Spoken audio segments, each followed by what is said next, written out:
So as many of you guys probably know, the Boston Celtics have been a huge conversation this NBA offseason, and today I'm going to be explaining why I think the Celtics are a contending team in the East. That's it for now. Make sure to like and subscribe, and let's get right into it. Okay, so the first major thing that I'm going to be talking about is who the Celtics got in the offseason and who they kept on the team. And yeah, so the first thing that I'm going to be talking about is how the Celtics got Dennis Schroeder, in my opinion, their biggest pickup of the offseason. This was a great pickup for the Celtics after they needed a guard pretty badly after losing Kemba Walker. I really like that they got him, even though he's getting trolled by everyone for not re-signing with the Lakers. But yeah, as a Celtics fan, I like this pickup, and yeah. So the second thing we're going to be talking about is the Celtics traded for Josh Richardson in a three-way trade with the Kings, the Mavs, and the Hawks. I think this was a good pickup for them. They do have a lot of guards, so I am a little concerned about minutes for the new younger players, but I think they'll be able to package some of those younger players for another good piece that they might need next season. And for the Celtics trying to get Bradley Beal, as most of us probably know. But let's talk about who the Celtics signed this offseason. So one of the free agents they did sign was Ennis Cantor. This was kind of confusing because he was just on the Celtics. He signed with the Trailblazers and then re-signed with the Celtics on a 1-year, $2.9 million deal. This gives him more depth at the center position. I think he'll be coming off the bench as a center, but I think this is a good pickup for them and helps them a lot with rebounding. So the Celtics also extended Marcus Smart on a very interesting contract, in my opinion, a 4-year, $77 million contract, but they do bring back so much defense with Smart, who can guard pretty much anybody in the NBA. He could be starting. He most likely will be starting, but this is a great re-sign and extension for them. And I think all Celtics fans are probably happy that Smart got extended, but let's talk about the next extension. Okay, so the Celtics also extended Robert Williams on a 4-year, $53 million deal, but this guy can absolutely swat people like it's literally scoring a layup. I'm pretty sure he blocked 8 people in a game. But anyways, to get back on topic, he's their great center, probably their starting center this year, and it was a great re-sign. I think it's a little pricey, but I think it was great for the Celtics overall. Okay, so I thought we'd talk about what the Celtics starting lineup is going to look like. This is just a prediction that I saw.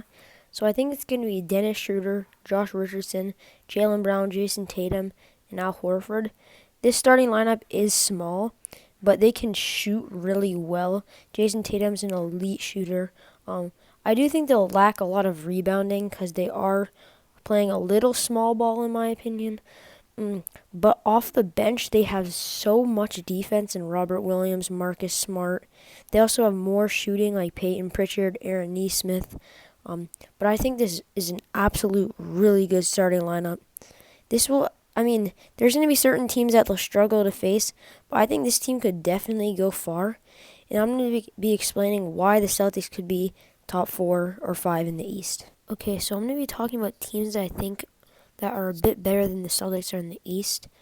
The first team is the Bulls. They did a lot this free agency, getting DeMar DeRozan, Lonzo Ball, and Alex Caruso. They've made some major moves in the past few seasons, and I think this team will probably be the 4th or 3rd seed. This team is definitely going to be solid this year, and I think they're one of the few teams. Okay, so also the Brooklyn Nets, probably the number 1 seed. No surprise to anybody with Kevin Durant, James Harden, Kyrie Irving. This team is just overall better than the Celtics, I think. They beat them last season 4-1 in the playoffs. I don't really think there's much competition for the Celtics against the Nets, but the Nets are probably going to be the 1st seed in the East, and I think there are some other teams that the Celtics might be a little worse than. Okay, so another team is going to be the Bucks. We all know that they just won the finals, but I think this team is better than the Celtics, but I think the Bucks will be around probably the 2nd seed in the East. I mean, this team is just solid. There's nothing really to say about the Bucks. Okay, we're also going to talk about the Miami Heat, who just got Kyle Lowry in free agency. I think this improves them a lot. They did lose Kendrick Nunn, but I think this team is definitely pretty solid. I don't know if they're going to be much better than the Celtics. I think they probably will, but I don't know if they're going to be much better. Okay, one thing I need to add is that the Philadelphia 76ers are not going to be good this year. They do not have Ben Simmons.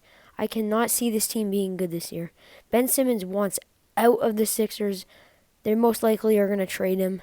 This team, I don't think, will even be that good. They'll make the playoffs, but I don't think they'll be a high seed in the playoffs. Also, let's get into these honorable mentions for two more teams. Okay, so the teams I'm going to be talking about are the New York Knicks and the Atlanta Hawks. The Atlanta Hawks have had a few solid seasons. I mean, nothing crazy, but last year they really showed how good of a team they can be. And the New York Knicks have got some new players. They got Kemba Walker on a deal, Evan Fournier on an absolutely terrible deal. I do not care. I personally am not an Evan Fournier fan. He has a way too big of a contract.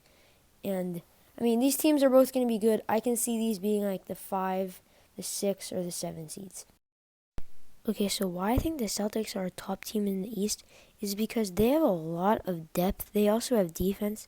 They do struggle a little at rebounding, but this team is overall just really great. They have lots of young talent, and I think they are going to be struggling against some teams in the East, but honestly, they have made major improvements, and honestly, I think they are like the most slept-on team that's been talked about the offseason. They got multiple great players, extended players, and I really do think they are going to be contenders in the East. I mean, there are going to be some teams that are better than them. I don't think they'll go that far in the playoffs. They'll probably lose in the second round, that's my opinion. But I think they are going to be making some major steps in these next few seasons. And what I want to say is thank you so much for watching this video. I hope you guys enjoyed. And that's it for now, and I'm out.